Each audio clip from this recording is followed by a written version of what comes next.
সঙ্গে Okay, we are going live. Good evening. Welcome, viewers. Extremely sorry to be 13 minutes late. There were a lot of technical problems. Again, our mistake, our apologies. Please bear with us.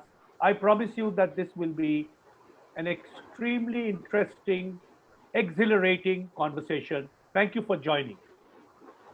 To a majority of the Indian citizens, environment is something outside the boundary of daily life and work, something extracurricular that is somehow linked to the hobbies like, say, wildlife photography or, picnicking in the wild. Hobbies. Is that what environment is? To some others, it involves concerns like clean air, organic food, tree planting ceremonies. To others, it is anti development negativism, saying no to factories, mines, expressways, GMOs. Today, Dr. Debal Deb will discuss how the environment is what enwraps us and is constituted by biodiversity, all life forms, including humans, and is our fundamental life support system. Any mode of economic activity that is blind to its impact on the environment is bound to collapse. The mainstream mode of industrial development has already shown signs of failure, with peak oil, collapsing national economies, rising global temperature, greenhouse gases, and escalating rates of species extinction, unemployment, hunger, suicides, which we see in industrial society. Dr. Dev will discuss only one aspect of the role of biodiversity today in ensuring food security of the nation.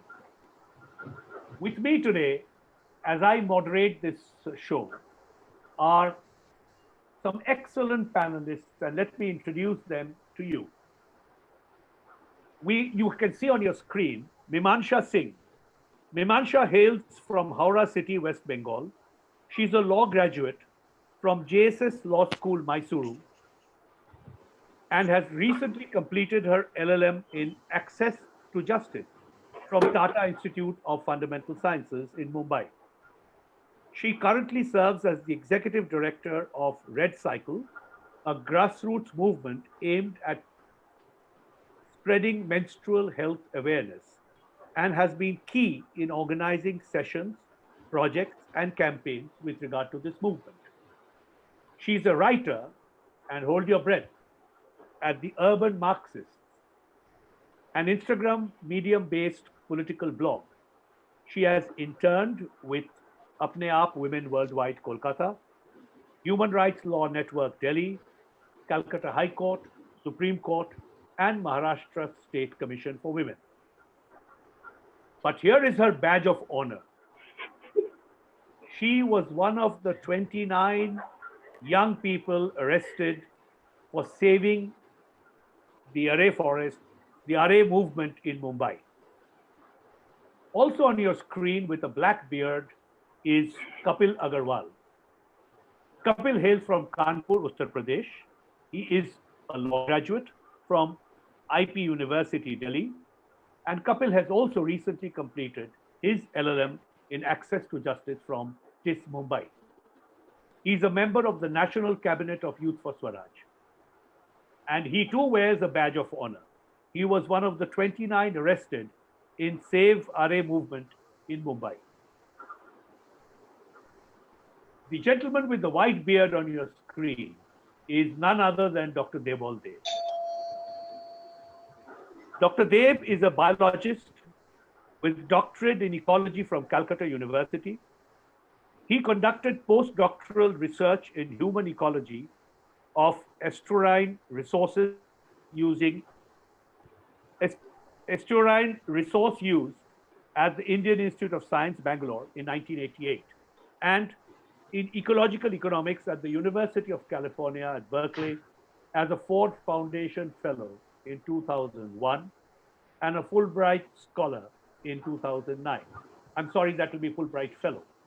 In 1997, Dr. Dev founded Vrihi, the Sanskrit word for rice, which is India's largest open source rice seed bank, conserving 1,230 folk varieties of rice, and a research farm, Boshudha, to demonstrate ecological agriculture, ecoforestry, alternative energy use, and ecological architecture.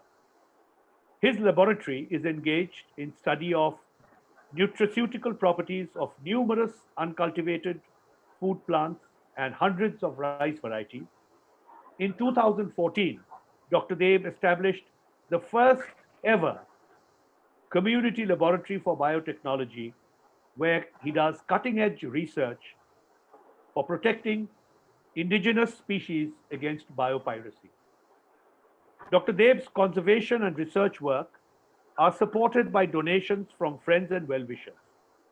His action research has rescued not only 1,440 varieties of rice, but also several endangered plants and many ancient sacred groves from extinction, and revived many forgotten indigenous sports and musical traditions in Bengal and southern Orissa. His freelance research in agroecology, crop genetic diversity, forest ecology, and ecological economics have been widely published in international journals, including Nature and Oikos. His latest book, Beyond Developmentality, Constructive Inclusive Freedom and Sustainability, published in 2009 by Earthscan and Routledge, contributes to development studies and economical and ecological economics. Now, most of you will not remember any of the things that I said. What is important and can be remembered is Dr. Dev lives an ecological life. He is not a scientist who works in a laboratory and has no connection with the earth outside. I have been to his farm in Odisha, in southern Odisha. He lives that ecological life every day, 365 days a year. So he is a barefoot scientist, as many have chosen to call him. Kapil Agarwal and Mimansha Singh are very young environmental activists, and they are here today sharing this show, and they have questions to ask Dr. Dev. And Dr. Dev, with his 50 years of experience and working in this field, will attempt to answer these questions and share with our viewers thoughts on ecology, environment, and how to take it forward. May I request first Mimansha to shoot the first question at Dr. Dev. Right. Sure.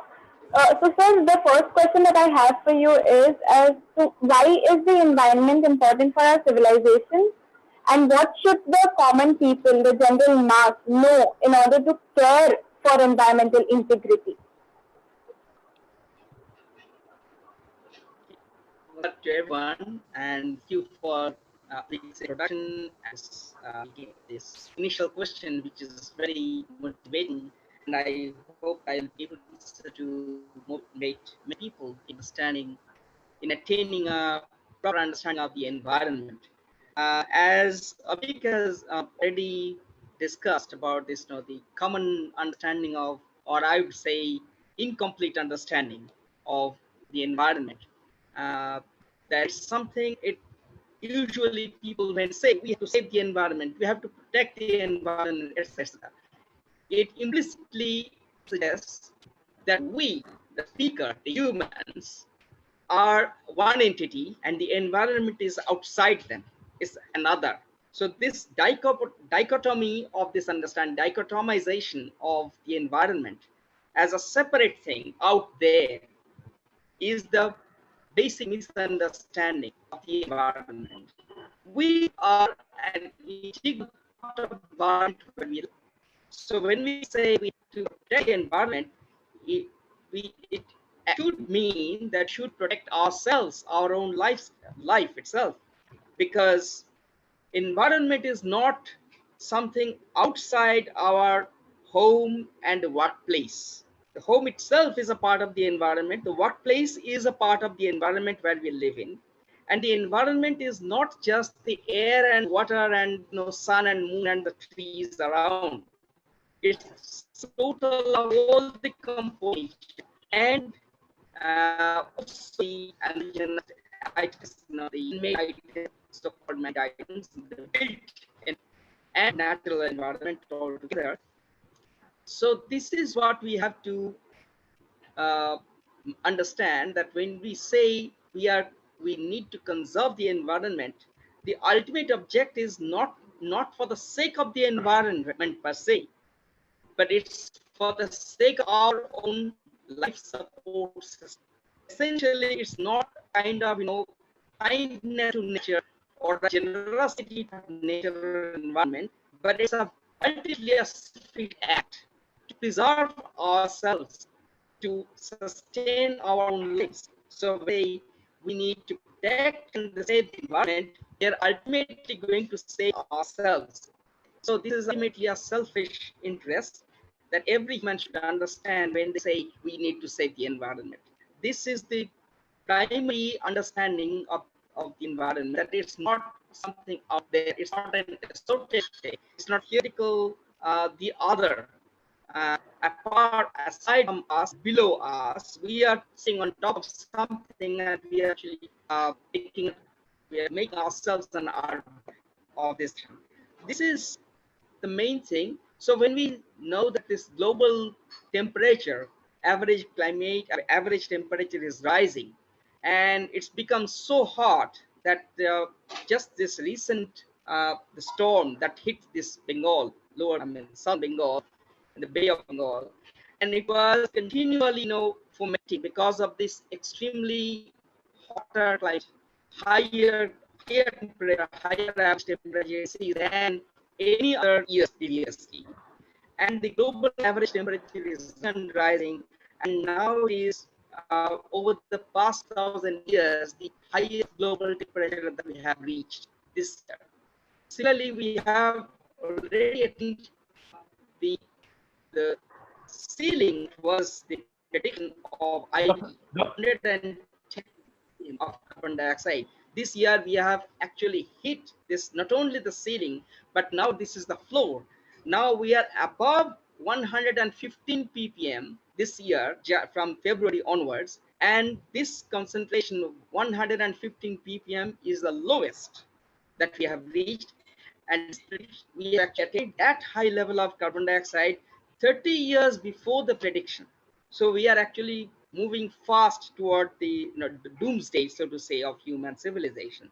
And there's thousands and thousands of species are going extinct, and the current rate of species extinction is more than 1,200 times more than the background rate of extinction over the past 200 years.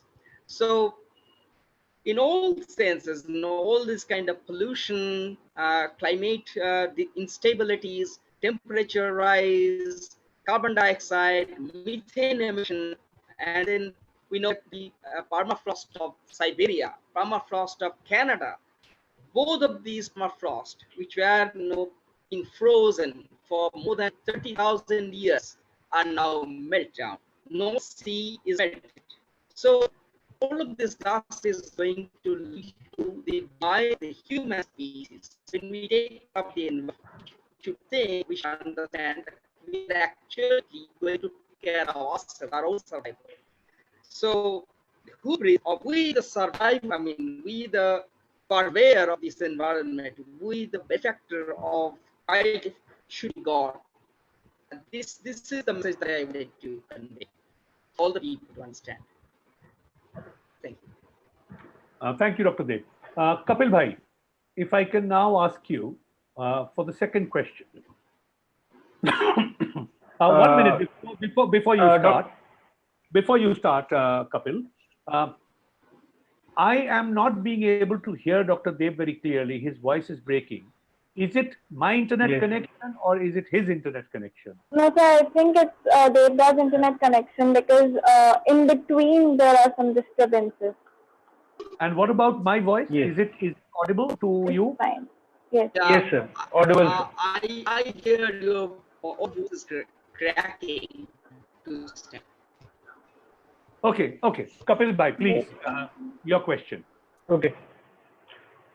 Dr. Deb, I would like to ask you, what is the importance of biodiversity in the entire environmental discourse? Because we don't hear a lot about biodiversity, but it is, I think, very important. Please explain it to us. Yes, definitely. Thank you, Kapil. This is a very important question. Uh, as I said, no, environment has biotic component and abiotic component.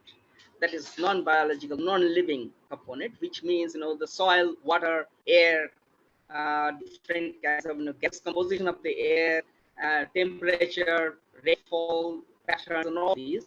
These are the abiotic. But the biotic component, that is all kinds of life forms taken together from viruses, that includes this COVID-19 virus, to the largest of the mammals, the sperm whale, and so on. All of this is the biodiversity. And when we say environment, this is the composed and also influenced by the action of biodiversity too. So when we consider soil, it's not an inert biomaterial in the place. Soil in every part of the world was created by biological actions of different living life forms. So, for example, lichens, fungi, bacteria, different kinds of insect larvae, and many other organisms. They have sequentially they have worked on the basal rock surface, created soil, and then the living soil consists of millions of bacteria and many other microbes and fungi and all this, without which the soil cannot sustain life. So whatever way we are making, even the environment, the atmosphere that we are breathing in, this atmosphere also is a result of biotic action by earliest living forms from 4 billion years ago. And because of those, the action of those primordial life forms, uh, they breathe oxygen out. Then molecule by molecule, this oxygen of this atmosphere, and in the process, about 3.7 billion years ago, all those organisms, they died off. That was the first major extinction episode in the Earth's history. And now, today we are oxygen in the atmosphere is the most healthy because that's where we live. But this was also created by earlier life forms. So whenever we talk of this, even the bio component of the environment is a result of activity of the biomass. Biodiversity is really for parts of environment without which environment no meaning and no existence. But I wanted to show, unfortunately, for some technical reasons which actually delayed all of us, we cannot show many of these slides. Some of the visuals I have loved to show you, but I'm trying to describe it verbally. Is that we always value biodiversity when it has some kind of direct value or indirect uses, direct and indirect uses. So, for example, food for everyone. Anything that we eat today is coming from biodiversity, whether it's rice or brinjal, any kinds of vegetable, meat, eggs, milk, all of these either coming from plant or from animals, or microbes also, like yogurt, curd, buttermilk. They are formed by bacteria, lactobacter and all this, acting on the milk, which is the animal product. So all of these, bacteria, plants, and animal kingdom are providing all the foods of all the humans over the world, all over the world, excepting a few mineral salts and some very few of the synthetic vitamins, which are also synthesized using bacteria in the laboratory. So ultimately, for every item of food excepting mineral salts, we are depending on biodiversity.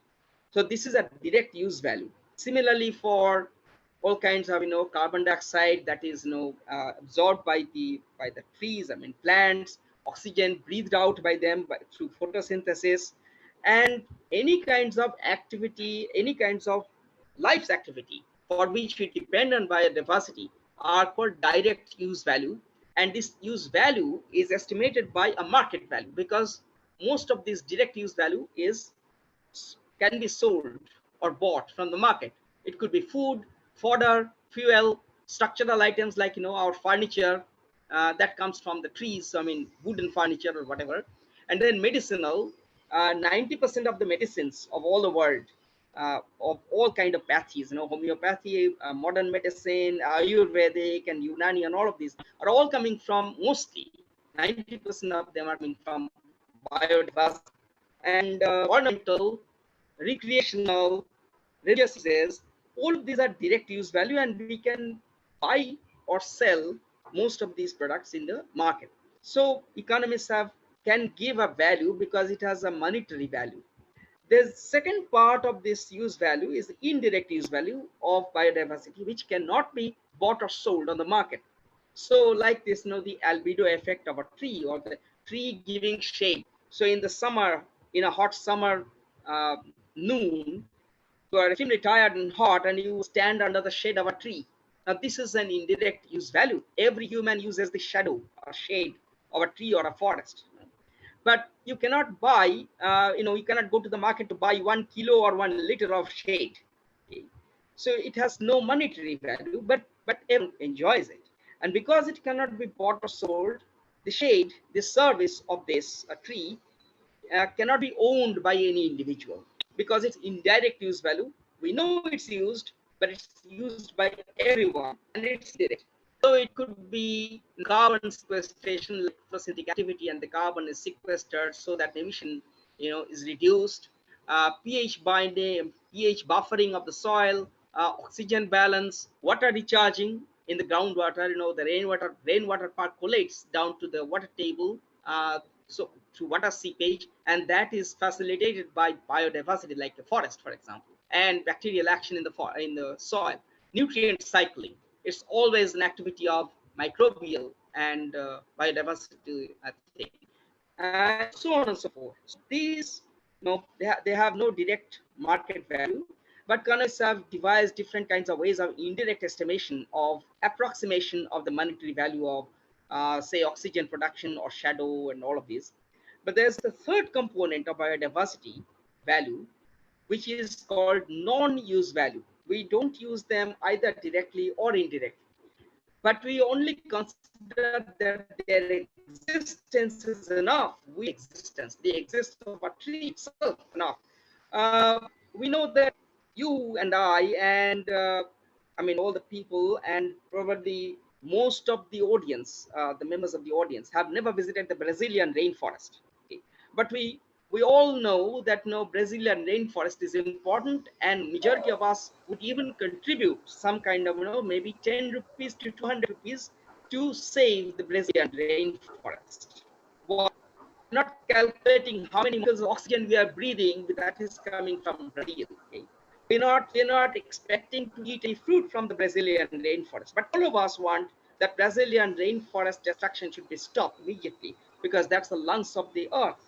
Now this valuation, we give this value to the existence of the Brazilian rainforest, is its non-use value. We don't use them. We'd expect to use them and expect any material gain from this forest, but we want them to conserve. Similarly, many of us know, maybe, I'm sure you have not visited the Sundarban of West Bengal. Have you? Have you seen the Royal Bengal tiger in the Sundarban? I have, sir. I haven't. You have, but not everyone, right? But I have not Right. seen the tiger, Royal Bengal tiger. Have you? Not talking of seeing a tiger in the forest in Sundarbans. No. But you give importance to an organization which says we want to save the tiger. Okay. And you don't care whether this, the by seeing the tiger or by saving the tiger, you are going to earn any extra 2 molecules of oxygen to breathe, or any fruit from this Sundarban that you can eat. Nobody expect it. But we all want this to survive. We all want this to survive, and that is existence. Okay? So existence value is something that has nothing to do with the market price, nothing to do with direct use of any product of that biodiversity, but we need its existence. Similarly, there is bequest value. I have seen hundreds of older people in Himalayan rainforest, Himalayan forest and Northeast rainforest, and in Odisha forest, where 80-year-old women or 70-year-old men, I have seen them planting a tree just growing, and we fruit maybe 20 years or 30 years later, which means expect the fruit. They never expect to eat that fruit from the tree that they are planting today. They plant it so that the next generation will consume that fruit. Okay, and this is a kind of bequest. They're bequeathing this tree to the next generation. The next generation is not necessarily their blood descendant. It's not their sons and daughters and granddaughters. It's the general population of the next generation. This is bequest value, that we bequeath this resource for the next generation, which is beyond the calculation of the mainstream economics of benefits, because the benefit does not accrue to the self, the individual who plants the tree. Okay, but all the indigenous people have nurtured this bequest value of biodiversity. Biodiversity has all kind of cultural value, advocates, use value, and all of these.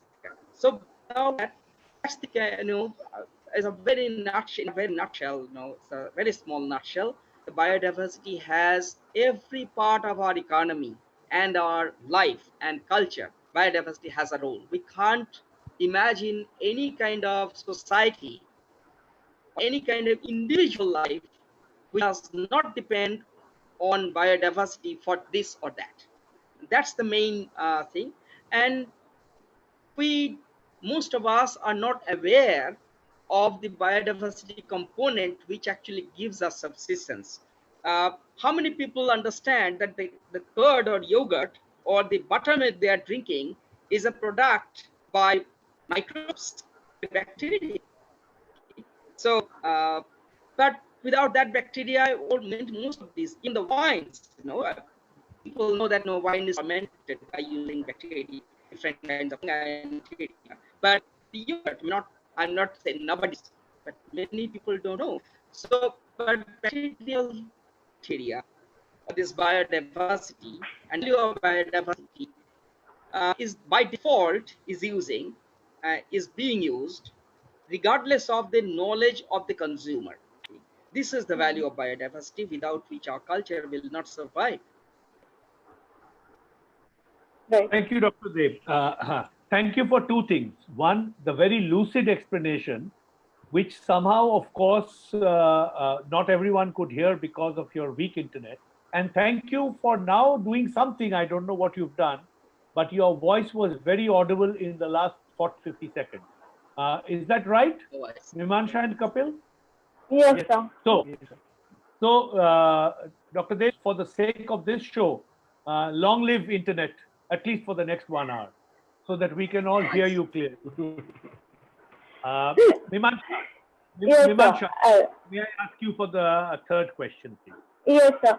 So, sir, what I understand is that biodiversity is not just wildlife, but it also includes domesticated life forms, right? So, taking from that, how important do you think is this set of biodiversity in human economy? Now it's my turn to hear. Very. It's not very audible. The voice is cracking. Most of the words are missing. I will just Ashutosh, repeat it once again. I'll just repeat it, sir. So what I understood is that biodiversity is not just wildlife, but it also includes domesticated life forms. So taking from that, how important do you think is the set of biodiversity in human economy?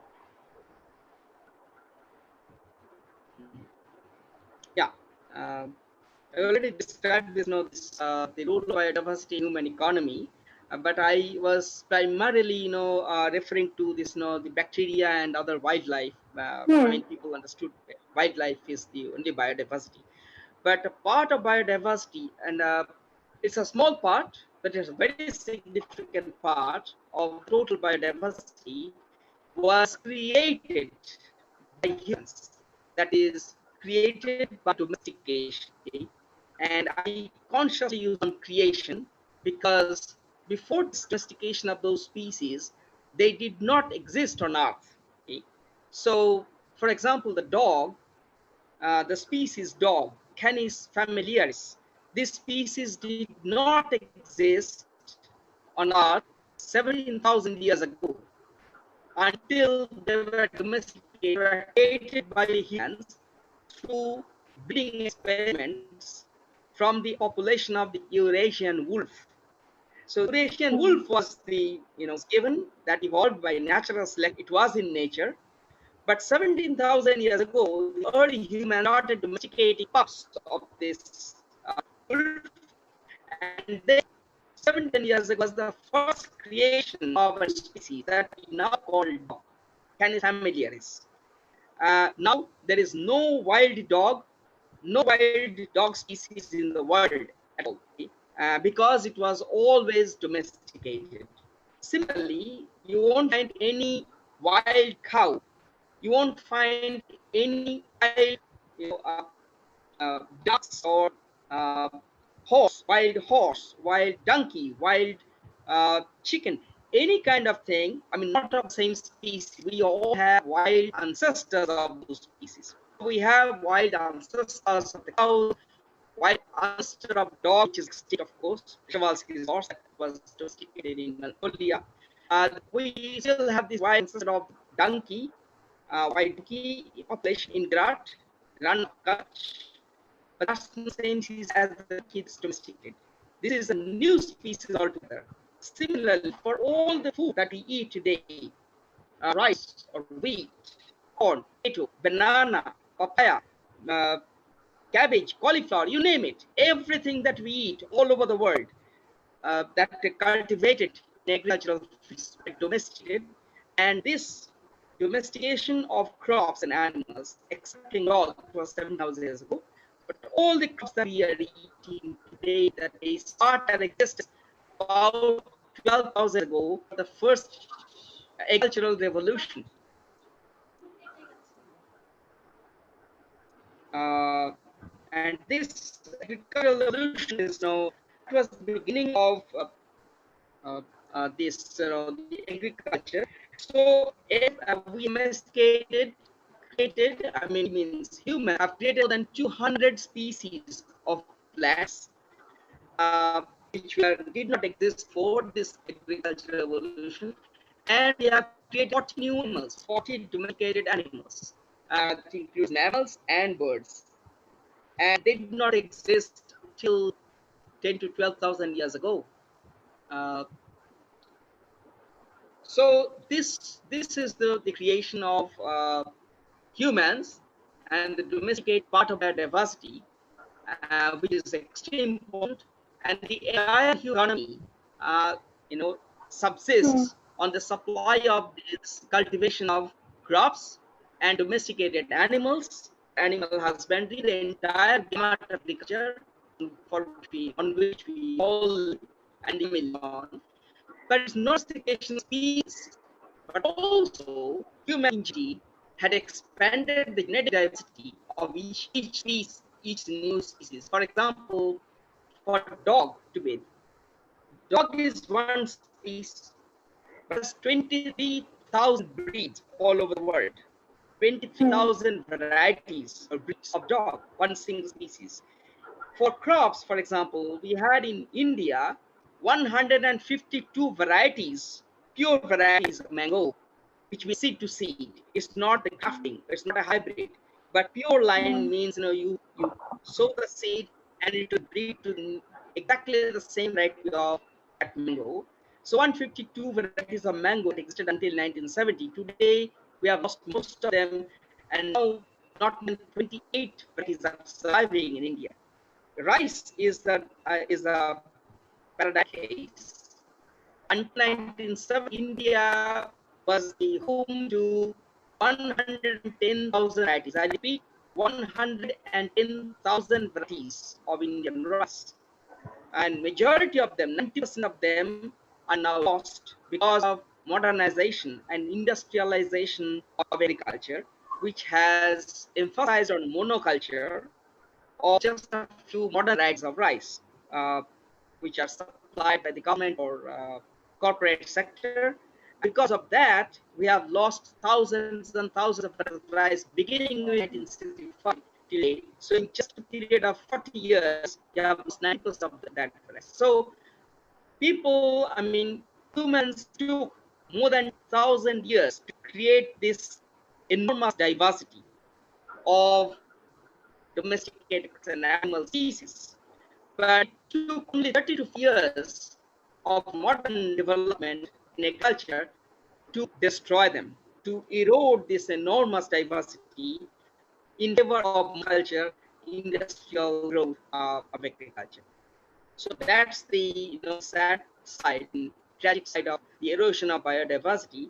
It's not only this the killing, I mean, by hunting or overhunting or habitat destruction that wild species are lost, but we are also destroying our own creation. There's no domesticated species and varieties through industrialization of agriculture.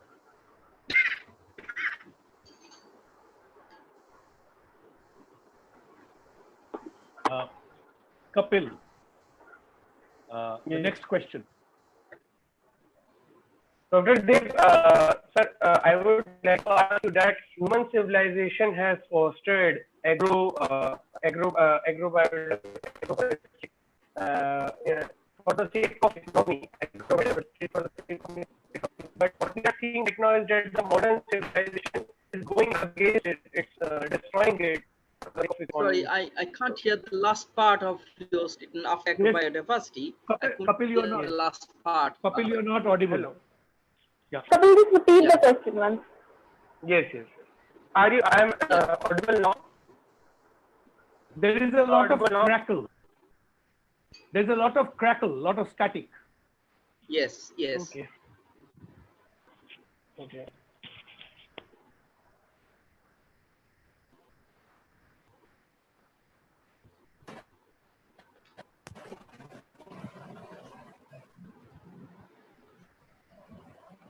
Now you're not audible at all. Let me try. रात ये बोल रहा अच्छा you're audible now. Wait. Go ahead. Go ahead. Please. Sir, I was asking you if like the human civilization has fostered agrobiodiversity for the enhancement of economy, but what we are seeing now is that modern Kapil. natural relationship between the two forms of economies.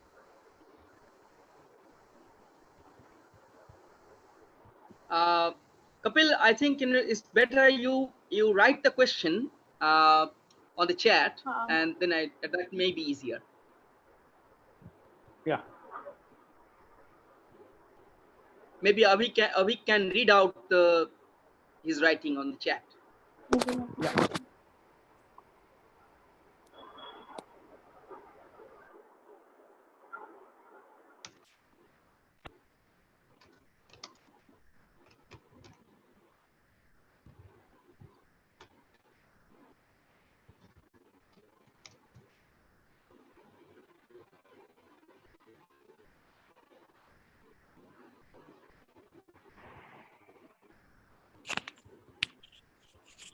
Hello.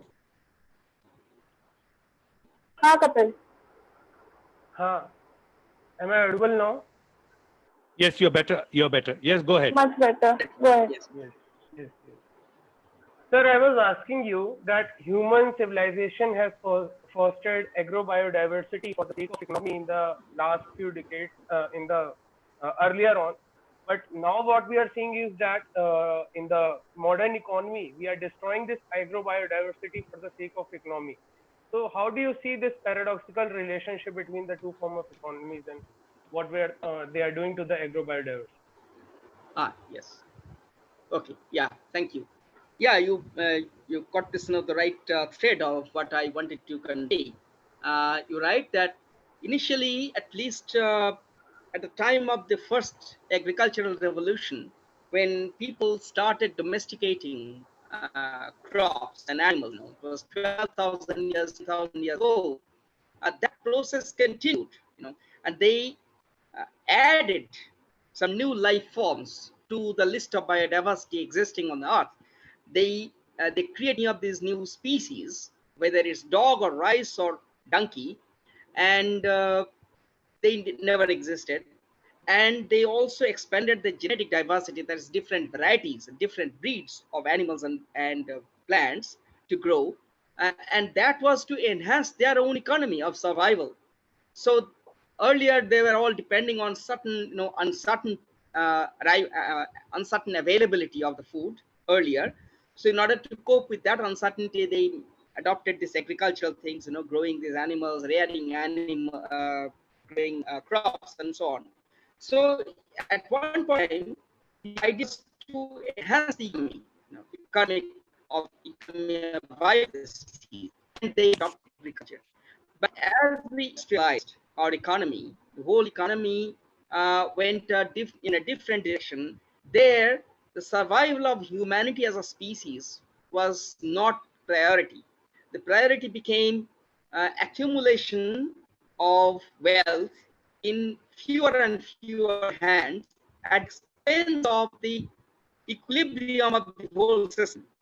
Is that instead of adding new species, instead of enhancing diversity of the life support systems and the integrity of the ecosystem, we are decimating it. We started decimating it, and through the second agricultural revolution, green revolution, and so on and so forth, we have decimated this diversity. So just like as I discussed, 110,000 varieties in India, we now have more than 6,000 varieties left. This is massive genocide, I would say. But nobody cares about it because everybody is happy with one or two varieties of high yielding variety, because everyone believes that high yield is important for the survival of humanity, which is exactly the opposite to the reality. The ground reality is that because of this norms, of course, we have achieved huge amount of productivity in rice or potato or tomato. What's the result? The result is the pocket famines in different places of not only Sahel, if we got all in Kalahari in Odisha, that continued for 10 years. At the same time, when India was producing overmuch, and so much was produced that it was not going to the market, it was rotting in the government storehouses, and the parliament was discussing of dumping the 14,000 tons of grain of rice into the Arabian Sea because they were not consumable at all. And the government's own estimate is that more than 50% of stock of grains in government storehouses, I talk the private storehouses, government stores alone, 15% of the grains are lost to rodents, rats, and mice. So and at the same time, during this period, thousands of people are dying of starvation. So while the government claims that the storage and the production of this food crop in this last year's Minister of Food declared that we have enough food to feed the entire Indian population. If there's zero production, we can see that several thousand people have died hunger. So overproduction necessarily the only the the necessary and sufficient condition for food security. It's the distribution. The other, we have also known in Odisha 2 years back, tomato was over surplus production. The result was that the price of tomato to the farm came down 20% kg. In Bengal, in 2002 and 3, the potato price came down to 10 paisa per kg. And there were many potato farmers who committed suicide. In Odisha, tomato farmers couldn't get this price. I mean, this 20 paisa per kg, which means they couldn't even afford to repay the labor payment for harvesting of the crop, transport to the market, and so on and so forth. So, and the farmer suicide continues, whether it's BT cotton or overproduction of potato or overproduction of rice or whatever. Price always fluctuates, despite the fact the government has instituted the minimum support price. The minimum support price goes to a very small fraction of the farmers. Majority of farmers undergo the distress sale, and the distress sale because they can't eat anything unless they sell their own produce at 50 times, 60 times less price than the market. So, and hunger persists. So if the overproduction leads to death of a farmer producer from hunger, if it leads to committing farmer suicide, then it is not sustainable production at all. So overproduction is never the solution to food insecurity. So that is the major thing, and that is of our own make. Is making of the self, but it's the make of the system of industrialization of agriculture, where biodiversity of the production system was decimated mercilessly. So it's not only 15 varieties of rice in one farm, it's only one variety. It's not the traditional process, traditional custom of producing 15 crops, like beef rice, alongside rice. There would be different kinds of oil seeds, vegetables, pulses, beans, and all these. Now, the Green Revolution has trained farmers to go for rice after rice after rice, or wheat after wheat after wheat in the case of Punjab. And then this action cannot go without the external inputs, and the external inputs in the form of fertilizers, pesticides, different kinds of irrigation pumping systems, which depletes the groundwater, and herbicides today. Herbicides and pesticides, all life, not the targets at diseases, all kinds of it could be frogs, lizards, birds, different others, spiders, dragonflies, uh, uh, damselflies, and all of these. They are all decimated just to protect one single crop. Okay? And so this entire biodiversity from the agro ecosystem is destroyed. It's a kind of warfare. It's kind of, the farmer is waging a war against nature's forces. Okay? So it's always a kind of battling, and the language is also of that. The names of herbicides, for example, they are all violent words. It's like war making, machete, lasso, roundup. It's all kind of war making. So you are actually waging a war against nature with this lasso and machete, and you kill this machete, you kill with you round up the enemy. This was not the case. Okay? This was never the case. When this green revolution, before the green revolution, agriculture was the life-giving, life support system in all cultures all over the world. So even in the names of pesticides, you have this kind of refate and uh, killer, all this. So the murderous attitude, killing of this attitude, vanquishing the enemy. With that kind of attitude, you can see that agriculture is now just a technique of winning the war, and this war is against all forms of life forms, all life forms. Only human survives, and the target crop, whether it is rice or potato or wheat, they only survive. Nothing else is allowed to survive. And even the blade of grasses and the term wheat itself was also coined. The wheat is a new crop in agriculture. It was not used in traditional agriculture at all, because it was, you can see that you can remember, I have actually this kind of exercise to study the 6 different Indian old Indian languages, that includes Tamil and Kannada, Bengali, Gujarati, Marathi, and also Ladakhi language to some extent. And we did not find any single root word of wheat in any of these languages. In Hindi, for example, kharpatwar, it's a compound word, khar and patwar. Okay, it's not a root word. There is not any kind of, whether it's in Indo-Iranian root or Dravidian root of language in India. There is not a single root originally. We have a new concept brought out by modern agriculture, which considers any unwanted crop, any unwanted plant that grows in the crop field.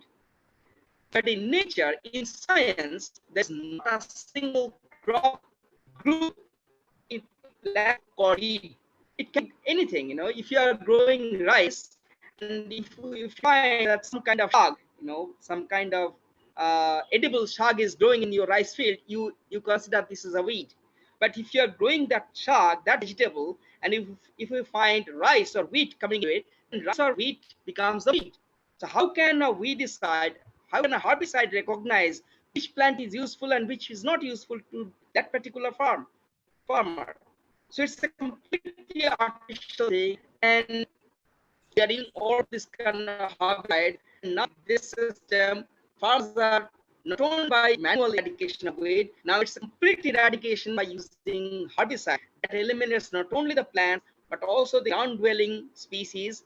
That includes all forms of amphibia, that is frogs. There has been 5 papers published on this, the effect of a Roundup herbicide on the lives of all forms of frogs on the field. I mean, aquatic and terrestrial frogs, and so also different kinds of aquatic life, life forms which are nothing to do with agriculture, but they are all killed simply because of this the use of herbicides.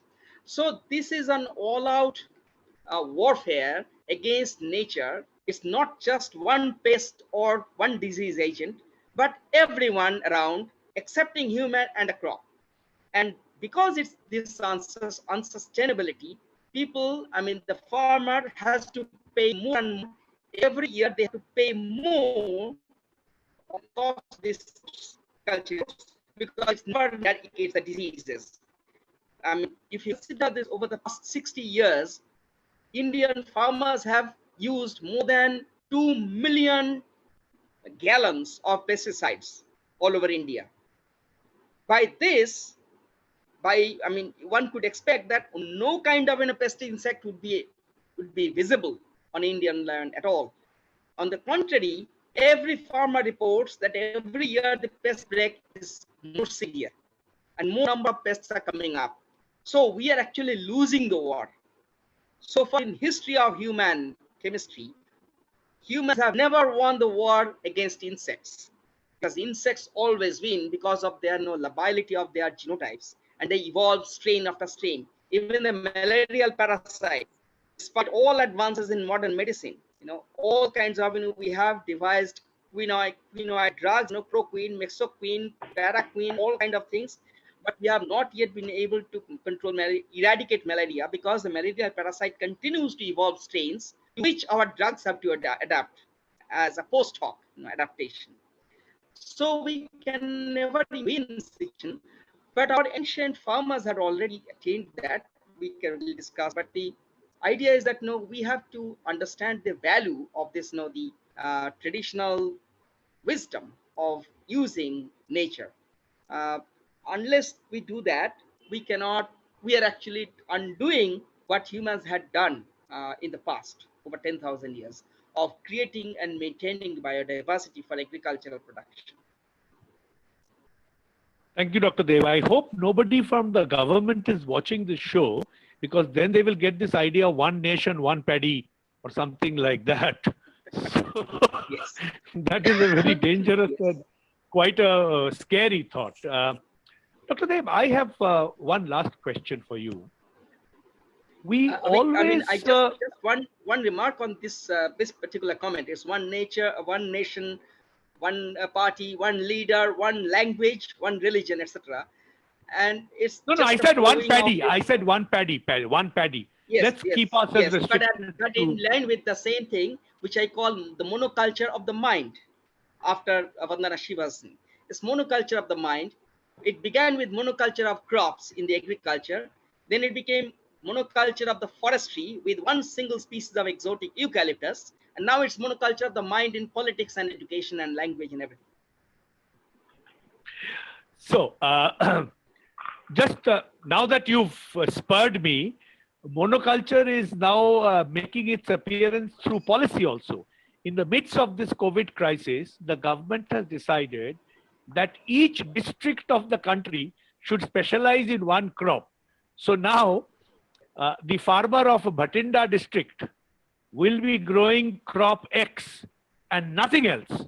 So not only will Yes. the farm become a monoculture, the entire geography, the district will become monoculture. Anyway, Yes. Dr. Deb, I'm sure all viewers have this important question which plays in our mind. It is always pitched that we cannot have development without sacrificing some amount of ecology and environment. It's almost a given. Stop resisting dams because we need that electricity. And if we need electricity, so what if 200,000 trees go? We will plant 500,000 trees.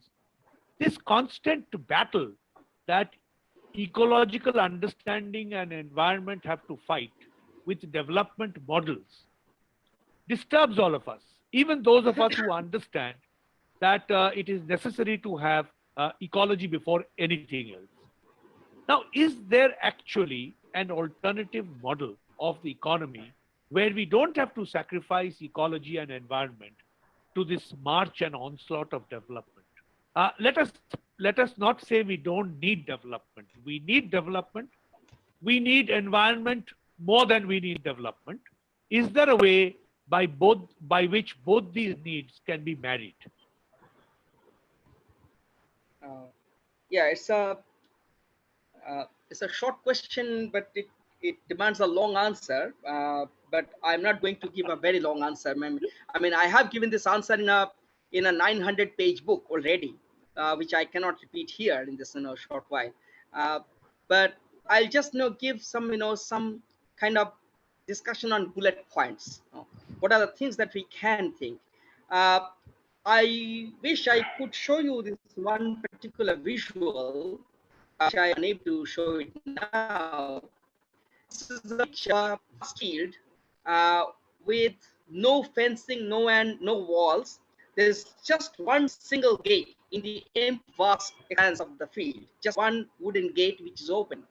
And there are about 10,000 sheep, and they're allowed to pass through the gate.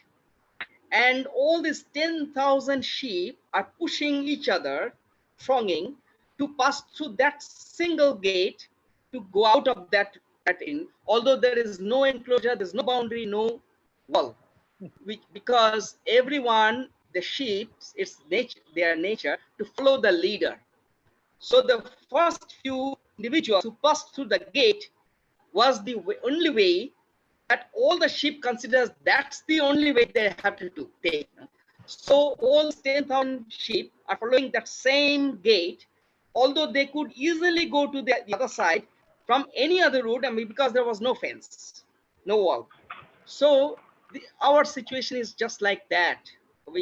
There's a word for that also. We are now sheeple instead of not people, because we are not considering any other. We consider that the only gate is that single gate through which some of the predecessors had passed through, and that must be the only gate or available. Although there is no barrier, the entire alternative is the whole world open.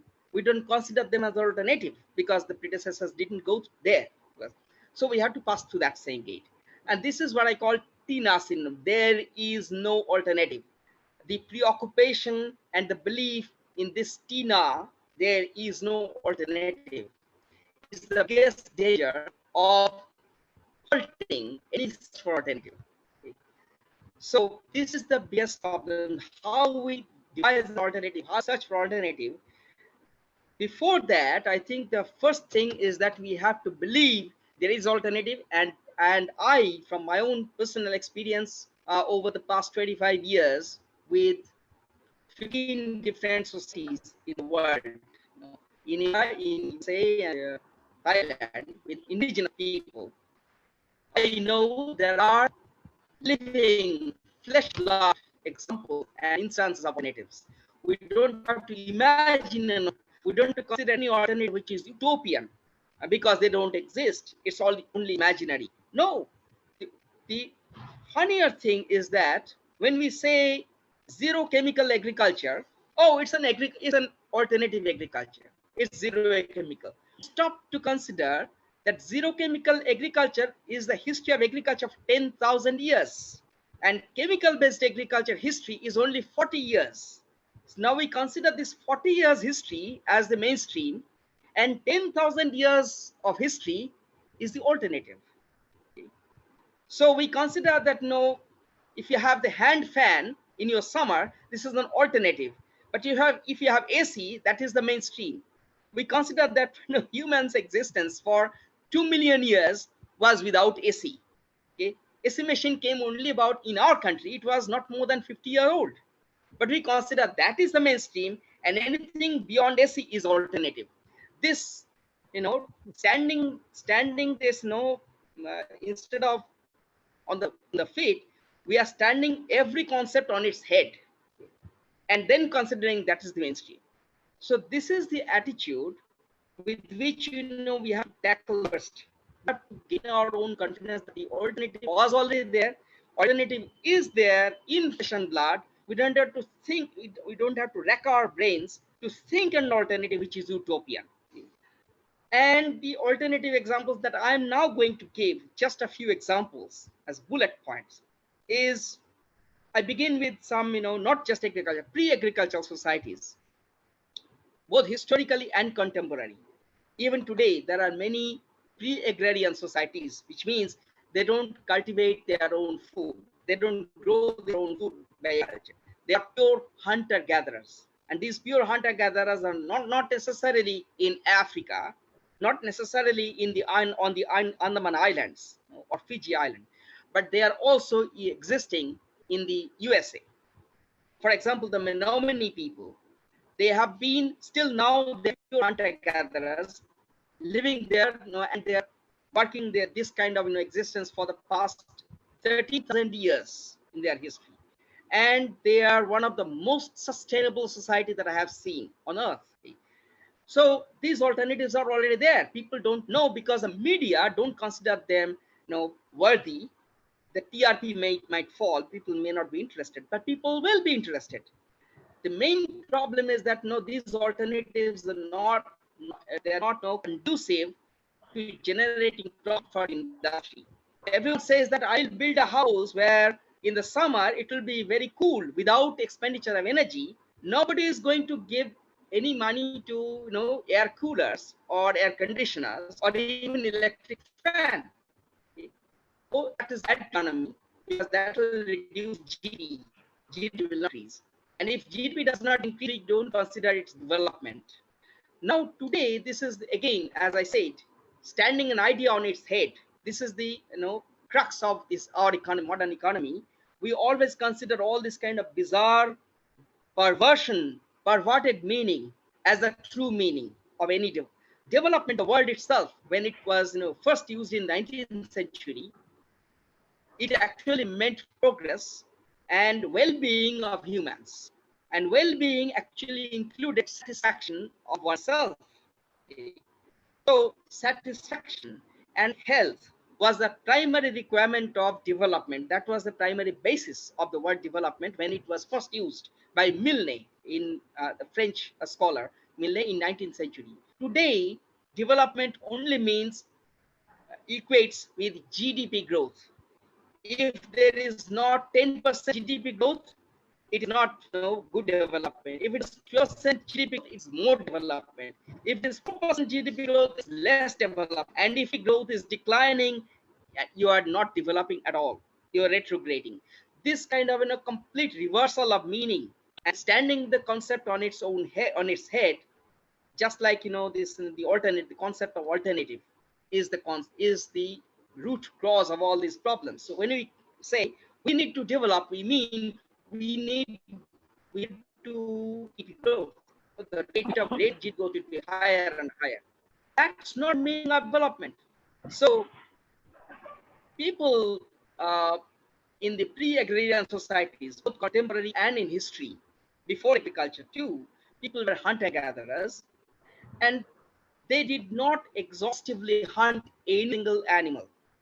Within India, there has been ample, archaeological evidence that even despite the existence of 600 hunting-gathering groups in India that existed until 1940s, and the fact that these people were hunting and gathering in the forest, in the wild, for at least 5,000 years in known history, not a single species went extinct from that kind of hunting activity every year, every day. But the first episode of extinction began with the modernization of forest management, wildlife management. So we have lost, after the institution of the Forest Department and the Forest Act by the East India Company, the first, not after British East India Company, the first, British Empire, the first Forest Act, which sequestered forest management rules, scientific forestry, and so on and so forth, lost 14 mammals and bird species in India, none of which endangered in pre-colonial, forestry, pre-scientific forestry involved. So despite 5,000 years of regular hunting, what a species were pushed because of our management of the forest, we have lost 14 species. Indian cheetah, the last specimen of Indian cheetah, died in 1952. The last specimen of the India Bengal florican, the last bird of that one, that was lost in 1939 to 40. The last dwarf rhino of India that was living in Sundarbans, that went extinct in 1890s, 1890s, in 96 or so. And there are big, I'm just talking of big animals, mammals and birds. We have lost 14 species of them. Nobody counted how many insects went extinct. Nobody knows how many earthworms got extinct. Nobody knows how many other smaller organisms went extinct. But we made them extinct, and we are still pushing thousands of species toward extinction because of our scientific management of the resources. To give another fact, that there was a fantastic study by uh, uh, Myers, Robert Myers, published in Nature, and it showed that from 1950s to 2000, just in this 50-year period, we have decimated the entire marine fish population of all species to 90% decline. 10% are living today, beginning from 1950. So in just 50 years, because of our industrialized fishery, we have pushed to extinction all the species, not just in some areas, not just in some parts of the seas, not just some species, but all the species of marine fish and all seas, all the oceans, from the tropics to the poles. This was the result of industrialization and modernization, scientific management of resources, in contrast to the history of all these resources on fishery, for example, all the artisanal fishery in the two American continents, Asia, Europe, and Africa. We have thousands and thousands of indigenous fishery groups. They never use this mechanized equipment, gear and crafts, and all of these are handmade, and all of this. Despite these 5,000 years of fishing by all these thousands of groups on all continents, on the coastline fishery and ocean fishery, marine fishery, not a single fish species went extinct in 5,000 years. That is documented history by all biologists. So if you consider this 5,000 years of history of wisdom, how to use the natural resource so that we all consume, we all eat fish, we all hunt all these animals without pushing them into extinction, so that we and our next generation, hundreds of years later, they will survive on the resources, and will continue to survive. Compared with this, our today's industrial ethic is that you exhaust the resource as fast as you can, and then you leave the place. Okay, so you run for the greener pasture. So you destroy one forest for palm oil industry, for example, in Malaysia and rainforest, Indonesian rainforest is destroyed. It's clean shaped every day. Something like 10 to 12 hectare every day is clean shaped for raising palm oil. Whereas in rainforest, every 20 hectare was cleaned every year. I mean, every day for the last 10 years for growing McDonald's beef export. So once they see that this the paper mill industry or palm oil industry is not profitable, the industry will shift to another place, for another kind of industry. It could be plastics manufacturing. Okay? It could be another kind of a nylon rope manufacturing. They won't stick to that kind of only palm. That's diversity. That's called in economy diversification of industry. So they diverse in order to maintain the profit. That is called sustainable business ethic. So the business and profit remain sustainable, and that is what we misinterpret as sustainable development. Okay. So this is again a pervert definition of these. Sustainable development means that the development of everyone, satisfaction and life support system for everyone, that is development, and that should be sustained. Now it is meant to sustain profit of certain industry at the cost of lives of humans and the lives of all this, everything on earth, under the sun. So this is we have this alternative. We have this in the past. We have this contemporary societies in terms of agriculture. We have hundreds of societies even today. I'm not talking of the past societies. Even today, are practicing agroforestry systems in the northeast of India, for example, in Mizoram, in Nagaland, in Manipur.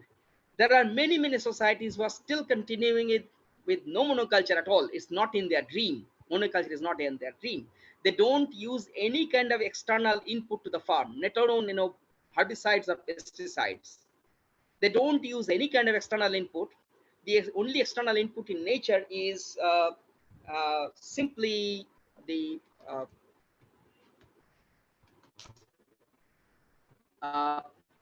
sunlight and air. That's all, and nothing else. So that is the only input that they use, but no external man-made input, no pump set for irrigation, no agrochemicals, no machinery. Okay? And it's completely sustainable, and it's shared in this in the whole society. It's a communitarian ethos. It's open exchange, no business with seeds. In fact, the seed business came only after the green revolution in the 1950s and 60s. Until that time, all over the world, seeds were the common property resource. Seed was open for everyone.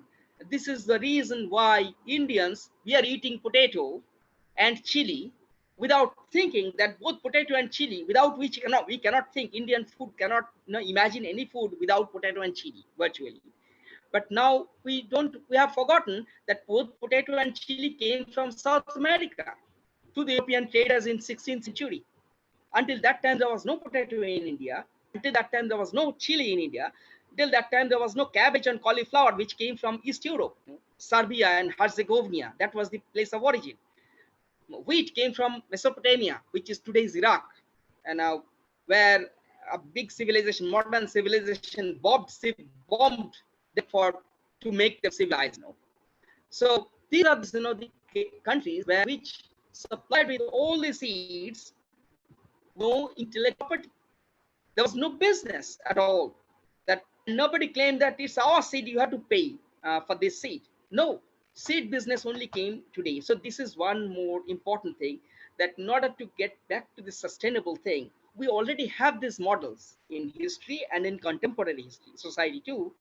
First, just to gather all these experiences together, a summary is that first we have to release all kinds of seeds into the community's hand, not in the corporate hand. There will be no commercialization with seeds at all. Of course, you can make business with food. You can cook biryani and sell it, for example. You can cook packets of popped rice or rice bubbles. In America, they call it rice bubbles in packets. You can also make that because it's processed food. But seed, as seed, which you germinate, sow, and cultivate, must not have a price. That was the history of human civilization until 1960. Similarly, it was the history of human civilization for 10,000 to 12,000 years that no agriculture, would allow any kind of external input in terms of chemicals, for example, or machinery. That was 10,000 years history and experience that sustained our agricultural output until again 40, 50 years ago. So we have to go back to that one. That was the mainstream. Okay. Now, they are again giving all these misnomers. We are calling the mainstream, the historical mainstream, as alternative. Okay, because without that kind of misnomers, industry will not grow and GDP will not grow. If you don't have any business with seeds, how can GDP grow? So this is the main problem. And the other thing is not just the hardware of seeds or the plants, but also the software, the knowledge to use them, the software involved in which type of plant to grow, which type of crop to grow in which type of land, which season to grow, what type of crops to grow alongside which type of crop. So rice to be grown after oilseed. After rice is harvested, you grow mustard. After mustard is harvested, you grow vegetables. Okay. Alongside, when you are growing rice this season, you have also grow different kinds of lentils, different kinds of millets and pulses, that is beans. This is the season that you have to grow. And all this diversity, and when you say rice, it's not just one single variety of rice. And there are hundreds of societies within India, farmer societies, who are still growing dozens of rice varieties on the same farm.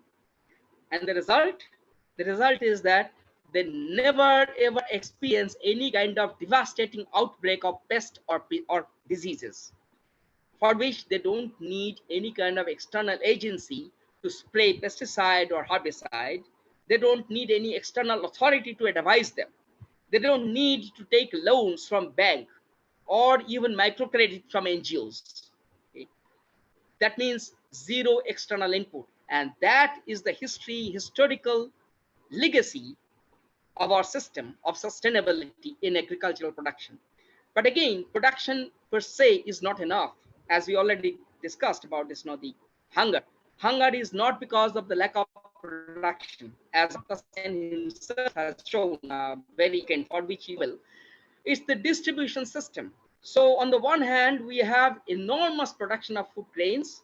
On the other hand, we have thousands of pockets of famine and thousands of people who are dying of hunger. That's because this excess production is not going to these hungry mouths, but they are going to sustain the population of mice and rats in the storehouses. And then eventually, tens of thousands of rotten rice grains are being dumped into the sea, whether it's in the USA or in India. In the USA, for example, there's been, the WTO has dubbed this name green box policy, that the rich farmers, the rich farmers means 600 hectare of land, 400 hectare of land, this kind of ownership of land, which is beyond our capacity.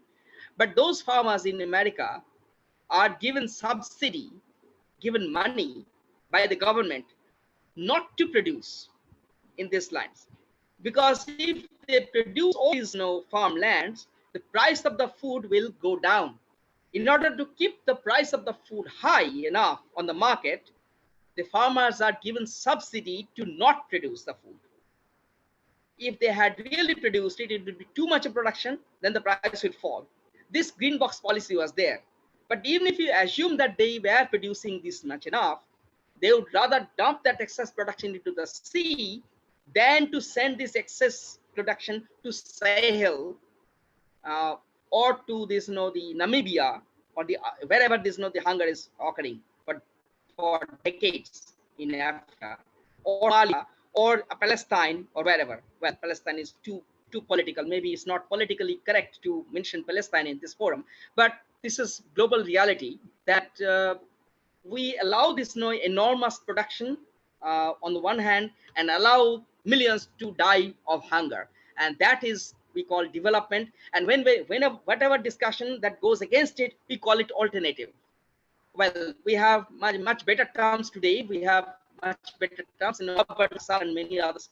Although it has nothing to do with Naxalism or any ism, it's simple, plain fact speaking, telling of the facts. But that is that goes against the grain, and that becomes alternative. So I think that's the alternative.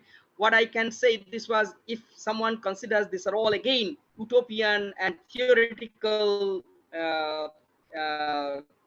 puzzling these words, I would just end my discussion of this alternative by citing my own farm, Basudha, which is now the 25th year running, and we are growing 1,440 varieties of rice every year with 20 different other crops and many fruit trees and other crops. Uh, and we have never ever used in these 5 years a single drop of pesticides, not a single grain of fertilizers, no herbicides, no modern varieties, and no external input of even loan or machinery, no pump set for depleting groundwater. It's entirely rain fed.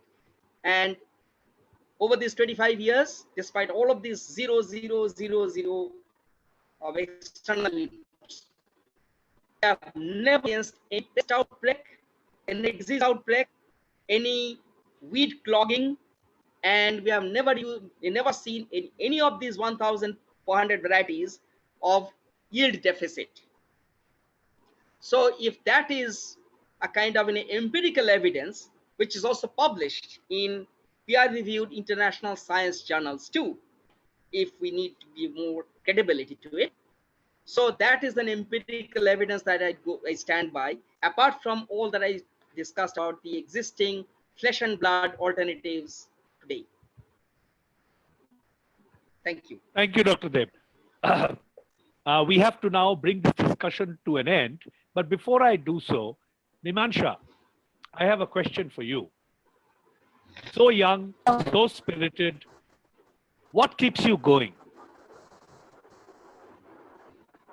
Can you hear me? Regarding the environment, yes, I can. Regarding the environment movement, what keeps me going per se, I think is the need of the movement. And I mean, we have to understand, people in my generation, mine and Kapil's generation, we need to understand the severity of the need of this movement. We need to understand why we are doing it, the belief that we have.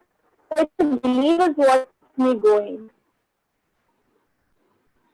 Mimangsa, I mean, somehow your voice was is a metallic sound, and it was kind of bell sound. I couldn't understand the last part of it. Can you please repeat it or write down on the note? I'm really sorry. I think there was a network issue on my end. Am I audible now?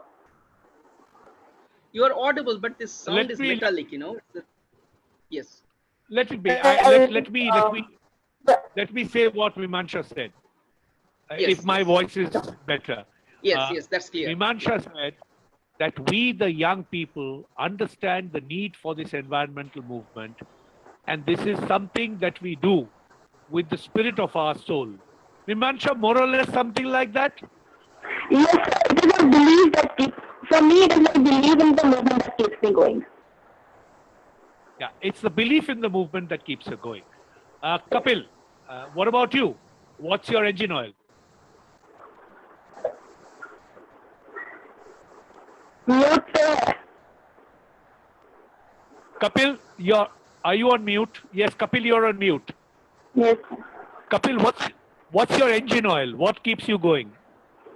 Sir, I started my journey as a 16-year-old when I joined the Jan Lokpal movement, and I saw that political revolution coming. And I really got interested in all the socio-political issues, and I wanted to understand them in an empirical way from the ground. So during the 6 years of my legal education, that is 5 years of BLLB and the 1 year that I spent in KISS for LLM, I tried to do that I wanted to understand all the issues on the ground and in an empirical way. And what I found was that the environmental movement was the crux, and the debate about the model of development is the crux of all the issues that we see on ground. And until and unless we solve this debate, and unless and until we present an alternative regarding the environmental crisis, regarding the development model that we have today, we cannot solve this environmental crisis. And until and unless we solve this crisis, there is no end to other issues that we are seeing today. All the issues are more or less attached to this major issue of environmental development, the model of development, and the environmental crisis attached. So I thought that I will devote my life, or for the rest of my life, I will work on this issue, because until and unless we solve this, none other issue is going to be solved. So that keeps me there. Thank you, Kapil. That is so reassuring. And thank you, Mimangsha. I just wanted to tell you, Dr. Deb, that in this show at least, science has been outnumbered by law. Mimangsha, Kapil and I, all three are lawyers. And if lawyers get interested in a subject, you can bet it that it will get solved. So there is a lot of hope if young lawyers like them are not chasing money, but are concerning themselves and dedicating their lives to protecting and advancing the cause of environment. Now, Dr. Deb, the last question to you before we ask the audience to come in. What keeps you going? It's been what, 35 years, 40 years? What keeps you going? Hope. Well, there are three biblical virtues, you know. The Christians say there are three biblical virtues. Love, hope, and faith. Okay? So I consider these three biblical virtues give me this. Although it's not faith in God, but faith in the next generation, exemplified by these two young people.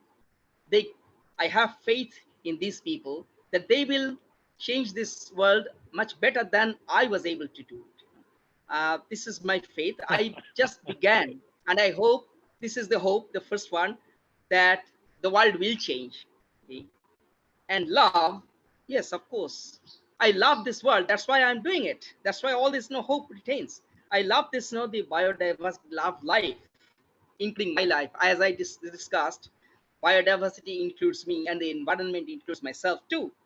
So, biblical virtues, that keeps me on. That was a great answer.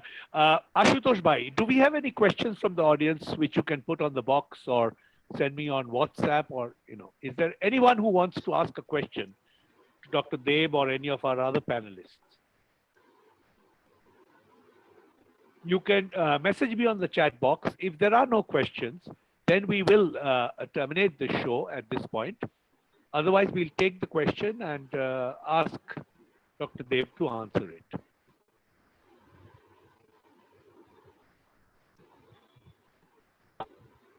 Did you receive any question in writing? I am told there are questions which I have received on my WhatsApp. Just 1 minute, please.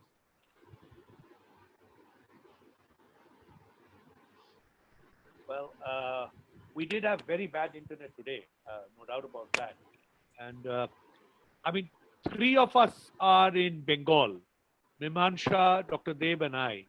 And we have had, we have the monsoon now. So it's overcast and it's raining whole day. So there are, probably that's one of the reasons why we have a network problem. But Kapil, in Kanpur, what is bugging you? Is it rain or is it something else? So it has been my internet connection for quite some days now. It is going like that. I've tried to fix it in all ways, but it's like that. अच्छा. तो fix नहीं होता. वो वाला बात है. Okay. It's like the environmental crisis. Ashutosh Bhai, Ashutosh Bhai, I cannot see the questions. Please send it on the chat. That will help. I cannot see the questions on my WhatsApp.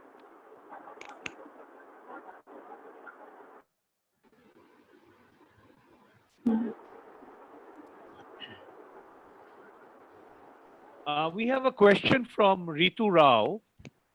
She asks, uh, very few people understand the ill effects that development has had in all spheres. Everybody feels that development has raised the standard of living of people. People no more believe that living sustainably is the way to live. How do you change this mindset, Dr. Deb? Yeah, this is the biggest difficulty. We know this is the biggest difficulty of mindset. As I began by saying that, it's the Tina syndrome. There is no alternative. That's the first debacle, that we can't see, can't imagine that we change our lifestyle. I give a very simple and concrete example of the difficulty, and also, if you consider it can be solved, it would be so easy. We see that in all the academic lecture halls, lecture theaters, for example, okay, universities or colleges or any public lecture halls, we find it's all closed. No, all windows closed. No air and light, sunlight coming in. It's all curtained, hold up, and in the not cinema theater, talking of lecture halls, where people give lecture and people gather, in the public lecture theaters, including university or academic lecture theaters. And inside the hall, we have panels of tube lights, each panel holding 3 or 4 tube lights, 8 or 10 such things. So in one hall, we are going something like 30 to 40 tube lights in one go. While at the same hour, it could be at noon, it could be in the afternoon, say 3 o'clock or 2 o'clock or 4 o'clock. The world outside is flooded with sunlight. Okay? We are blocking that sunlight, close the door and curtains in order to burn these 40 tube lights inside the room in order to hold this lecture. Okay? And we consider this is a good lifestyle.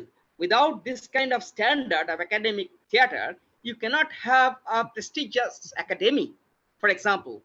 And this, oh, what a fantastic lecture theater! You get prestigious. You have this forum and this dais with this all this flashlight and all this. So we don't consider. I mean, we don't stop to say, why don't you change the architecture of this lecture theater in the first place? Why can't we use the natural light? This is a tropical country flooded by sunlight, not Norway or not England or Scotland, where this architecture developed. This architecture, the Western European architecture, adapted to the cold climate where it's always cloudy, always rainy. The sun is extremely rare to see most of the time of the year in England, for example, or Norway. And in Norway, of course, it's 6 months dark and 6 months night. So there, and it's too cold, so you have to close the door, you have to put the curtain, you have to put your or heater to keep your room warm in the whole of the year. Here it's warm climate, hot climate, flooded by the sun. But we never adapt our architecture. We never design our architecture to adapt to our climate, to our surroundings. We only copy the architecture from Norway and England or Scotland, and we consider this is development, and that becomes the model of development, standard of development. It's not that there was no alternative. If you look at Agra Fort, where Shah Emperor was imprisoned, if you have ever visited Agra Fort, you will notice that in the scorching summer of May, in the month of May, in desert of Agra, inside this Agra Fort is cool breeze. There are hidden air tunnels, and you will never sweat. How was that achieved? That was also architecture. That was also engineering, which we have dumped as backward, non-modern, pre-modern, etc. Think of the many. I can talk of many other things, but just giving one example of this lecture theater itself shows that how we calculate these are the standard of life. And then the second one is just from this hall, because for these 3 or 4 hours we have to burn 40 tube lights in that single room. Then we calculate the energy expenditure required in a city. Okay, and then we calculate we need 3,000 megawatt hour consumed. And therefore, we justify the need of power grid system, nuclear power to feed that energy. It all begins from that simple smallest of this, the micro assumption of this design of a lecture hall. If you start from there, you'll find the futility and various nodes it's a mountain of ignorance about the reality and the feasibility of an existing alternative architecture, which we could easily use in our own system without spending any extra energy. So until people come to realize, apply their basic intelligence, that we don't need to see picture in museum 40 tube light. Instead of that, we just open one window, and this flood of sunlight will allow us to, with the diffuse sunlight, will allow us to see all the pictures in the lecture theater. That will solve all the problem with zero expenditure of electricity. Now, this is one example. This is not the only example, but this is the one simplest example that shows that the lack of education and the mindset. And you remember I have mentioned about sheeple. All the shapes, 10,000 sheep going with a single gate, because the predecessors went through that gate, just a few predecessors. So we don't see, even if we see these, the empty spaces, we don't consider them, passable. We don't dare to pass in that train terrain, because our predecessors, just few big people, went through that gate. So that's the only way. Until we overcome that through education, and by this education, I don't mean school or curricular education. Education of the self, cultivation of the mind, cultivation of one's own faculty of rational thinking, which is faculty to every single human. Uh, Even, I mean, including the so-called retarded children of the idiot servants. They also can give brilliant answers to many complicated questions which many of our engineers can't. And they have, there's been huge documentation of this, the idiot servants giving simple solutions to very complex problems, simply from commonsensical thing. Now, the biggest problem, as I said, I mean, this answer is theory. Common sense is very uncommon, because we are educated to not our common sense, rely on certain publication which was designed for some other place in some other context, and apply this in our own context completely incoherently. That is the mistake. Thank you. Ritu has another question, which is also connected to a question which Arun Mani Dixit has asked. Ritu asks whether we can feed the whole population, considering that the population has grown so many times, using our old sustainable models of agriculture. And Arun has asked, if we use these old models, these sustainable models of farming in northeast states like Nagaland, Tripura, etc., how would be the employability be affected? With the increasing population, he asks, will we be able to engage them meaningfully in the same farms? So Ritu has a question on using the ancient, the mainstream model of agriculture, whether it is productive enough. And Arun asks whether that mainstream model of agriculture employs enough. And if it does, then why do we have to go into the alternative of chemical farming? Have I got that Yes. right, Dr. Deb? I've called the alternative as chemical farming, and the mainstream is sustainable agriculture. Yeah. Yes. So these are the two questions. All right. I mean, two ways. I mean, and both of these are the mainstream objections, standard mainstream objection to sustainable agriculture models. The first question refers to this, the population growth. Now, the global population trend, this, you all know this, the famous 1972 publication of by the Club of Rome, That was the first publication about this, the ecological disaster of this world is facing. That was prediction, and they made a series of prediction, growth that were published, limit, and there they made a series of predictions, including this global warming and all of these species extinction, etc., etc. But the one single prediction that failed, all others have become more than proven. One single prediction that failed was the enormous rate of increase in human population beyond their carrying capacity. That has proved, and that's mainly, I'm not going into the detail of the mathematics of it. The model was based on Malthusian dynamics of exponential growth of human population, which is not biologically realistic. It follows a logistic curve, and the global trend of population is that it's now beginning to decline. Rate of population growth is now much slower than was predicted even 20 years ago. And we are definitely not going to cross the global threshold, global limit of food resources. Rather, the food production capability has actually outpaced this human population growth, and the production is so enormous. Food production is so enormous that it can, current food production rate, the quantity of food production can feed the entire global population for continuously for 2 years sitting down, even if there is zero production in the coming year. That's the theoretical thing, statistical thing.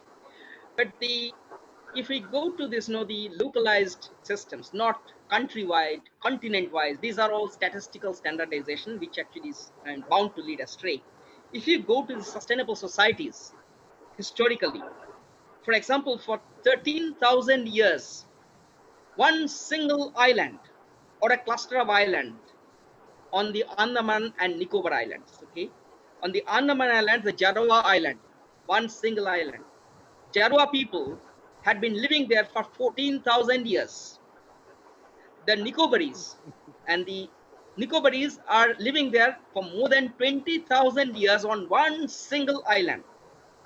If our crisis of this, the human nature is to propagate themselves and the overpopulation and so on, because there's no absolutely no limit them, how come the same population, the same stable number is still growing there, surviving there for 20,000 years on the same? They're not killing their babies. They're not killing their old people, really. They're not burning the witches. They're not burning they have no sati custom. Okay. They have no widow burning and all of these kind of things. And there is no free marriage system, open marriage system.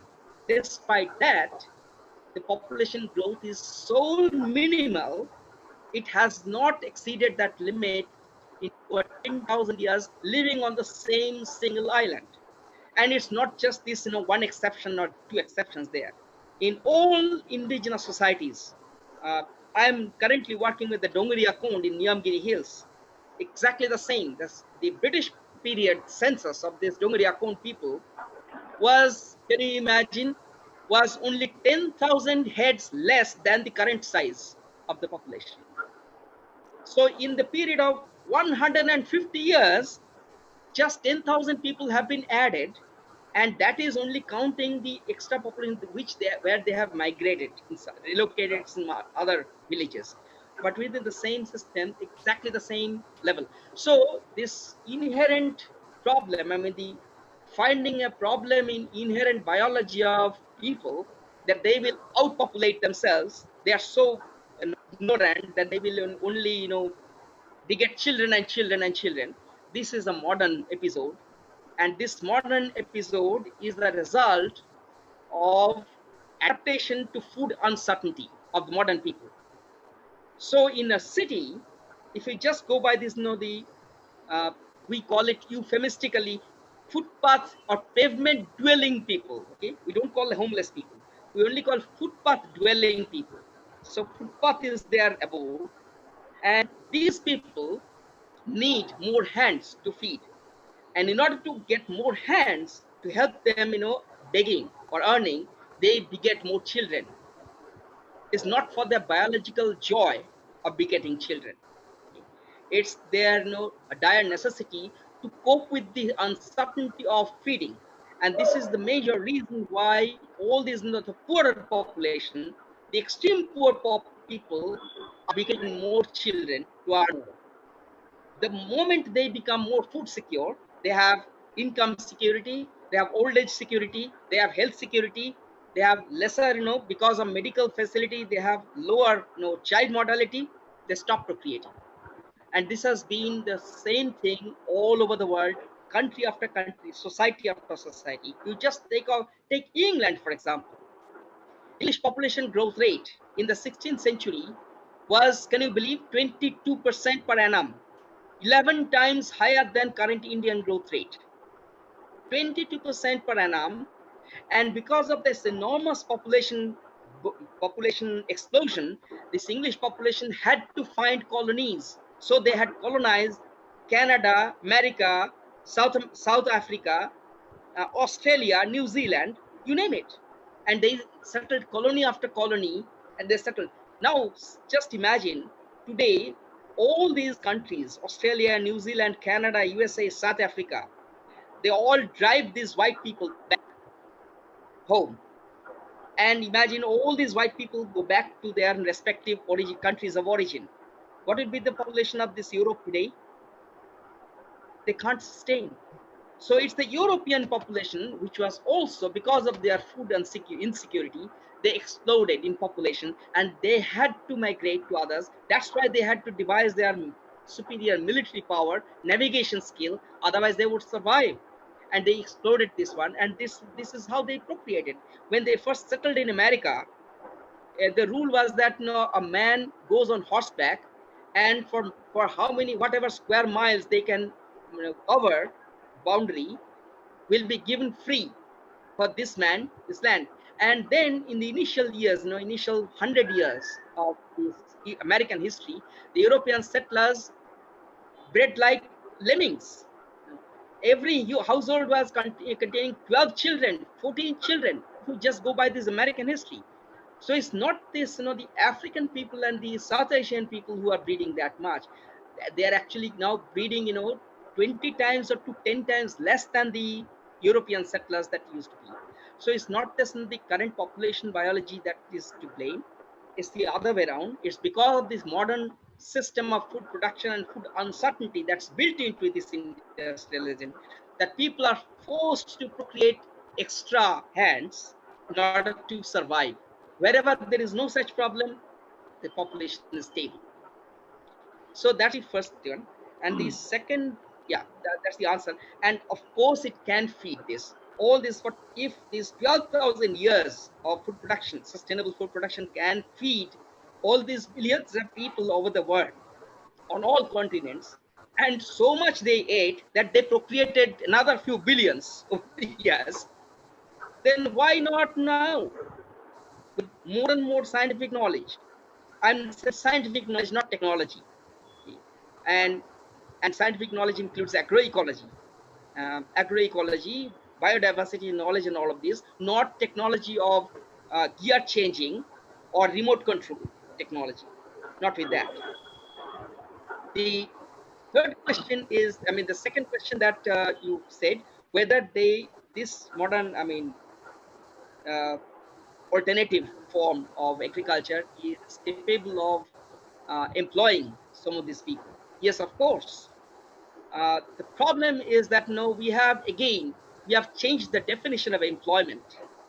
We have again, you know, uh, turned every concept on its head, standing on its head. We consider employment by wage earning. Anything that does not earn any wage is unemployment. Okay. So this is why we consider this village population is unemployed. We have to recreate this employment generation scheme, and so on and so forth, assuming that everyone is unemployed because nobody is earning wage. Now, if we consider just about 60 years ago or 70 years ago, all over India, in every single village, there were fishermen, there were weavers, there were potters, blacksmiths, coppersmiths, and all of these. They were not earning wages. They were not all farmers, and they were exchanging their goods, whether through raw barter economy or of course, by money economy too. So in the village marketplaces, the weaver would bring their own wares, the carpenter would bring their goods, the blacksmith will bring their agricultural implements and tools to be sold to the farmer, and the farmer would give them this and or give the food crops themselves, and this is still sustained. Now that was enough for each of these families to survive, thrive throughout the year. Whenever it is necessary, they receive this order. Bring, please build me another bullock cart. Okay? Please build me another plowshare. Or even this potter would give to another one. Please give me another handle for this to the carpenter, and so on and so forth. So the village was a unity and a unit of economy, not an individual household. Now we have dismantled that, and then we find whoever is not earning wages, whether it's monthly wage or daily wage, is unemployed. And therefore, and this sudden discovery of unemployment began in 1970s with the Bretton Woods Institution. Bretton Woods Institution, that is World Bank and IMF, they designed these definitions of unemployment or employment. That became a very good handle of preparing the new machinery of GDP growth, because you can define any kind of income as GDP growth. And then, so Dr. Deb, your audio is completely gone. Yeah. Your audio is completely gone. Okay, now it's better. Oh, we have one last okay. question, and Yeah. we have to end the show now. Unless we redesign and restore, we have to restore the original definitions of these concepts. Rather than sending these concepts on their heads, we are going to go to the wrong explanations, wrong expectations, wrong solutions. I would just quote Malamud, a famous poet, saying, "If you are on the wrong train, all the stations you arrive are wrong stations." One last question and a short answer before we close it in 1 minute. The question is a very interesting one. It is from Took Deep. He says, do you think moral education has an important bearing on understanding and solving environmental problems? Moral education. You said something about this a little while ago, which is why I wanted to bring it up again. Some of the words were missing, so I guess your question was whether this modern education is. He asks whether moral education helps in building a sustainable his question is moral. Yes. Okay. Yes. No, our modern education is totally bereft of this kind of moral education. No, Dr. Deb. No, Dr. Deb. Yes. His question is whether moral, MORAL, moral education, morality. Yes. Whether moral education is important for sustainable ecological thinking. Yes, I understood that. I was saying that moral education itself. I'm saying in this modern education, this morality is absent. Okay. It's totally bereft of this morality, and there we consider this morality is don't tell lies, or be honest, and so on and so forth. But the basis of morality is about human well-being. Okay, why do you need lying is bad? Why is honesty so valued? But in reality, honesty and lie are the way of life. Otherwise, you cannot make a profit. When you say that you are selling this and at some excess value and you make a profit, you are lying. Okay, you are not honest. You know that you are taking extra money for this one. So this is not really, in the strict definition, that's not really honest. Whether you are brokery, the profession of brokery, is not primarily honesty by that primary definition of that. Know that you are actually earning this thing and you are actually giving this false information, wrong information willingly.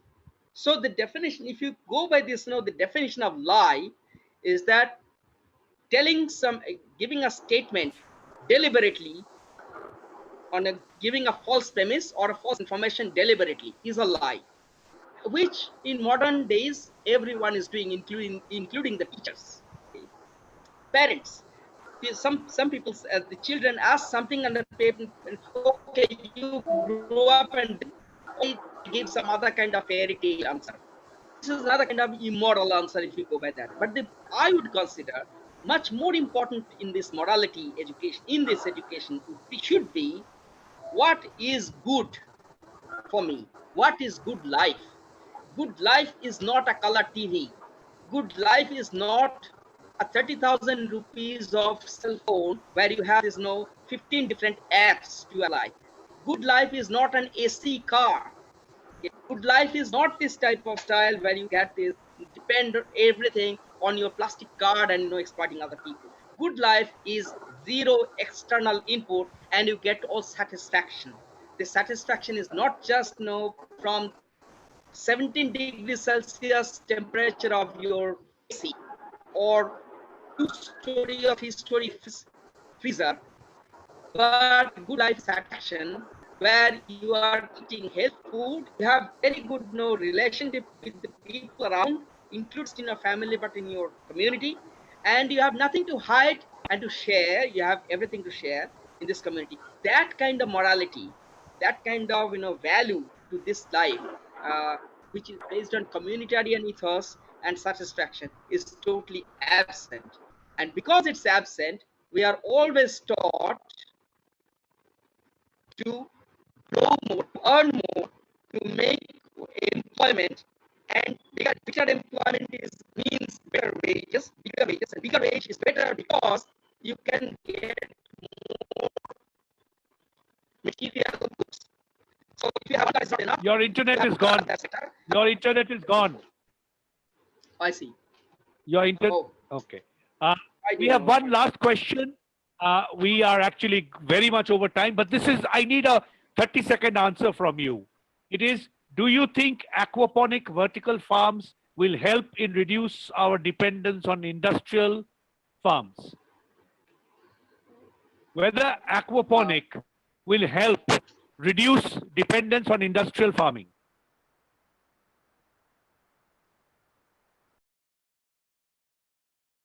I think the internet is completely gone. Kapil, can you hear me? Hello, Kapil, can you hear me? I can hear you, sir. Okay. Dr. Dev, can you hear me? I think his internet is finally given out. So thank you, viewers. He's moving. Dr. Dev, can you hear us? Can you hear me? No, Dr. Dev, I think your internet is really given away. So thank you, Dr. Dev. Thank you, Kapil. Thank you, Mimansha. And thank you most of all to all viewers who took the time out to join this. Youth for Swaraj will come back with many more such interesting sessions. We shall be getting into the core of the issue. And this will not just be talking. We will be acting on whatever we talk. Thank you. Good evening. And we look forward to seeing you again on our sessions on Youth for Swaraj. Thank you.